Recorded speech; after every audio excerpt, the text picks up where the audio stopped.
that's where a very strong partner would have to come into play. We have to build a lot of trust and agreement on whatever it is we're trying to achieve, but there's interest for sure. Now, while I love the idea of an Elden Ring TV show or movie, I think the only one that's capable of doing it justice would be Peter Jackson. I mean, basically, you're going to need something Elden Ring level to be able to compete with Elden Ring. My real takeaway is Miyazaki saying, "We are done." And FromSoft deserves to say that.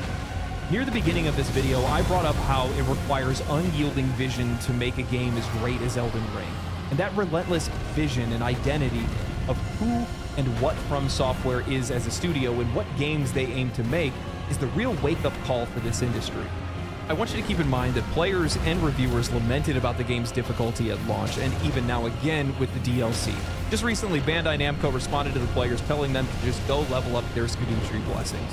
While sure there's going to be some day one balancing or performance issues, FromSoft doesn't run around trying to save face. They just continue to work and give the game time to breathe.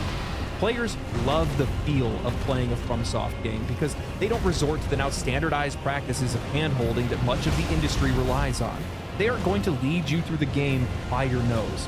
FromSoft's expectations is that you, as a player, will play the game, and they trust that you are going to have the ability to find solutions to challenges and use the tools provided on your own. There's something to be said about having faith in the players. I've said this in the past or in previous videos, but leadership is really what's lacking in most of the games industry. When I look at a game like Elden Ring, when I play a game like Elden Ring, I can feel its respect for the audience. I can feel like I'm playing a game that's made for me. And that's a rare feeling outside of a few select releases in indie games today. Why is it so rare? Because the vast majority of the industry doesn't have the presidents and CEOs of their companies being people that worked as directors or developers of their games. There is less vertical promotions and more outside hiring. As the video game industry begins to fuse with the entertainment and tech industry, placing all of these different marketing minds and career CEOs into these positions of leadership, there is a unique insight that's lost that only comes while working in the trenches.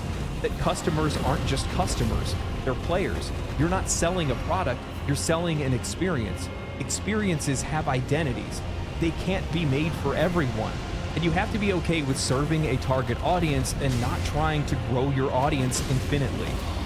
More games today are released with a lack of identity. More leadership is questioning how to make more money, and their only response is to appeal to a wider audience. However, the broader that audience, the more diluted that experience, and the less likely you are to make a game that leaves a lasting impact on players. You have to be okay with leaving some of them behind. We crave impact. We crave game studios